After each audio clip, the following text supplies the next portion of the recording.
Bonsoir la famille, j'espère que vous allez bien. De mon côté, ça va super bien. Nouvelle vidéo aujourd'hui, c'est une vidéo dans laquelle je vais vous parler des différents tests de français qui sont acceptés pour étudier au Canada, ok? Et principalement dans la province du Québec. Donc, je vais vous parler des tests de français et aussi des tests en anglais. Pourquoi? Parce que premièrement, vous me l'avez demandé dans les commentaires. Deuxièmement, certains d'entre vous sont perdus lorsqu'il s'agit du test de français.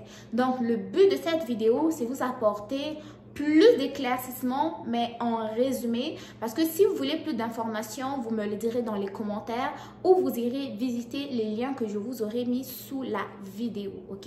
Donc, je ne suis pas seule pour cette vidéo, je suis avec mon ami, ma petite tablette pour ne pas oublier ce que j'ai à vous partager aujourd'hui. Donc, vous allez m'excuser un peu si vous voyez que mes yeux s'éloignent un peu de la caméra parce qu'il va falloir que je lise un peu parce que vous savez, dans ma tête, il y a beaucoup de choses et je ne peux pas vraiment tout retenir. Donc, de grâce, soyez indulgents. Donc, pour commencer, vous savez que vous étudiez au Québec ou que vous étudiez au Canada, si premièrement, votre langue maternelle n'est pas le français ou votre langue maternelle n'est pas l'anglais, pour ceux qui vont étudier dans les provinces anglophones, vous allez devoir faire des tests de français, sauf exception de certains collèges ou universités qui ont décidé de ne pas exiger de tests de français aux étudiants internationaux qui avaient réussi certaines années de scolarité en français ou en anglais. Mais dans la vidéo, nous allons prendre le cas où toi, l'établissement d'enseignement que tu veux intégrer t'exige un test de français. Donc, comment est-ce que ça va se passer? Donc, pour commencer, je vais vous dire que pour certains d'entre vous qui vont étudier ou qui veulent étudier au Québec, dans les centres de formation professionnelle, vous n'avez pas vraiment besoin d'avoir un test de français. Quelques années de scolarité en français, c'est suffisant, mais ne prenez pas ça pour acquis parce que quand même, il y a certains centres de formation professionnelle qui peuvent vous exiger de faire un test de français, ok? Donc, voilà un peu. Mais sinon, s'il faut que tu fasses un test de français, là, lequel tu vas faire? Premièrement, il y a le test Bright. Le test Bright Language, c'est un test de français qui se passe complètement en ligne. Ce que tu as à faire, c'est quoi? Te rendre sur le site internet du test Bright, t'inscrire, payer les frais de l'examen. Après ça, tu vas avoir un lien sur lequel tu vas devoir te connecter pour passer ton test de français. Si tu te poses des questions là-dessus, ça tombe bien parce que j'ai déjà fait une vidéo un peu plus complète sur le test Bright qui est sur ma chaîne. Mais ce que tu dois retenir vite fait, c'est que le test Bright est désormais accepté dans pas mal de cégep, surtout les cégeps du SRAM au niveau de Montréal.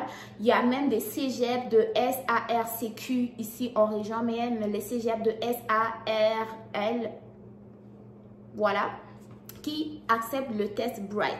Il y a aussi quelques universités, mais pas tous. Donc, si tu veux savoir quels sont les établissements d'enseignement qui acceptent le test Bright, je t'invite à regarder ma vidéo que j'ai déjà fait à ce sujet. Mais sinon, tu vas cliquer sur le lien que je t'aurai mis en barre d'infos de cette vidéo pour te parler du test Bright. Donc, le test Bright, c'est un test qui est assez pratique parce que tu peux le passer dans le confort de ta maison, au calme, à l'heure que tu veux, pardon. Et ce que tu dois avoir, c'est simplement une bonne connexion Internet et avec un bon ordinateur, ok? Donc, voilà, premier test, test Bright. Deuxième test, ça va être le TCF tout public, ok? Ne va pas prendre le TCF Québec ou TCF Canada, ok? Ceux-là ne sont pas acceptés pour les admissions pour étudier. Toi, lorsque tu vas aller t'inscrire pour passer le TCF qui généralement se passe dans les centres culturels français pour ceux qui sont à l'extérieur du Québec. Prends le TCF tout public et pas le TCF Québec et pas le TCF Canada non plus. Donc, TCF tout public, ok? Deuxième test, ça va être le DEF, ok? DEF public niveau B2. DEF tout public. Ne prends pas DEF spécifique ou DEF je sais pas quoi. Toi, tu prends le DEF tout public et niveau B2, ok? Parce qu'il y a plusieurs niveaux. Mais pour les admissions, que ce soit au cégep ou université, généralement, ça va être le DEF tout public niveau B2. Et lui aussi, pour le faire, tu peux le faire dans un centre culturel français de ton pays, ok? Troisième test, ça va être le DALF. Le DALF, là, tout le monde le connaît. Le DALF, il n'y a pas plusieurs sortes de DALF. C'est le seul et l'unique DALF, D-A-L-F. D-A-L-F. Le premier, c'était D-E-L-F, mais le quatrième, c'est plutôt le DALF, D-A-L-F. Lui aussi, vous le faites dans un centre culturel français. Lui, il n'est pas disponible en ligne pour ceux qui sont à l'extérieur du Canada ou du Québec. Mais vous prenez DALF tout court. Il n'y a pas Québec ou Canada, ok? Cinquième test, c'est le TEF. Le TEF Express. Écoutez bien. TEF, ok? Le TEF Express ou le TEF Québec ou le TEF Canada ne sont pas acceptés, ok? Volet exigé pour le TEF, ça va être plus le volet compréhension écrite, compréhension orale, lexique et structure. Donc, le TEF, non, pas le TEF Alliance, le TEF, je vous les écrirai ici lors du petit montage. Lui, vous ne prenez pas celui qui est express, ni celui qui est spécifique au Québec, ni celui qui est spécifique au Canada, mais vous prenez celui qui est général et vous allez prendre les volets compréhension écrite, compréhension orale, lexique et structure, ok? Donc, ça, c'est très important lorsque vous décidez d'aller faire un test de français. Regardez un peu c'est quoi les exigences. Ça, c'était pour la partie test de français pour les francophones, ok? Je répète, les tests acceptés pour les francophones. On a le Bright, on a le TCF tout public, pas de TCF Québec, pas de TCF Canada. Je sais que je me répète, mais je préfère répéter pour que ce soit plus clair. Le DEF tout public niveau B2. Le DALF, D-A-L-F, lui, il n'y a pas de sorte. Et le TEF, donc ceux qui ne sont pas acceptés, c'est le TEF Express, TEF Québec, TEF Canada.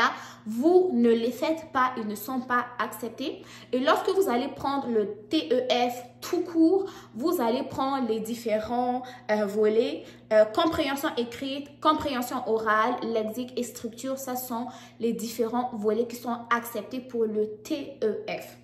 Maintenant, pour les anglophones, vous aussi, je ne vous ai pas oublié parce que si vous décidez d'aller étudier en Alberta, Ontario, je sais pas, Nouvelle-Écosse, etc., etc., il se pourrait qu'on vous exige un test d'anglais si l'anglais n'est pas votre langue maternelle. À ce moment-là, sachez qu'il y a aussi des tests d'anglais qui existent et il y a notamment le TOEFL, qui est le seul accepté, ça va être le IBT, ok? Donc, dans les TOEFL, en fait, il y a plusieurs sortes, mais celui qui va être plus accepté, ça va être le IBT, ok? Et puis là aussi, ça peut varier selon l'école où vous allez aller, mais c'était juste pour vous présenter qu'il y a un test d'anglais qui existe, le TOEFL. Et le niveau qui va être généralement plus accepté, ça va être le IBT, mais il y a en fait, les exigences peuvent varier tout dépendamment de l'école où vous voulez aller étudier. En dehors de ça, il y a le IELTS Academy. Lui, il n'y a pas vraiment de sous-test par rapport à celui-là. C'est le IELTS Academy tout court, ok? IELTS Academy tout court. Et lui, il va être vraiment accepté à peu près dans tous les établissements d'enseignement anglophone qui vous exigent un test d'anglais. En dehors de lui, il y a le Pearson PTE Academics, Pearson, oh, l'anglais, d'où moi, si seulement je savais parler. Il y a le Pearson PTE Academy. Je sais que ma prononciation n'est pas excellente, mais je vais vous l'écrire dans la vidéo quand je vais faire le petit montage. Lui aussi, ça va être un test d'anglais général qui n'a pas d'autres exigences spécifiques. Vous le faites, vous le donnez à votre école, si c'est lui que l'école vous a demandé. Et vous faites votre admission, ok? Moi, mon rôle, c'est vraiment vous lister les différents tests d'anglais qui existent de façon générale.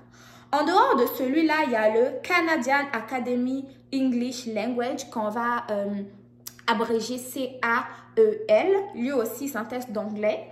En dehors de ça, il y a le Bright 5 Star langue anglaise. Bright 5 Star, ok? Parce que de l'autre bord, on avait le Bright Language pour l'anglais, pour le français, pardon, et pour l'anglais, on a le Bright 5 Star Language, langage anglaise.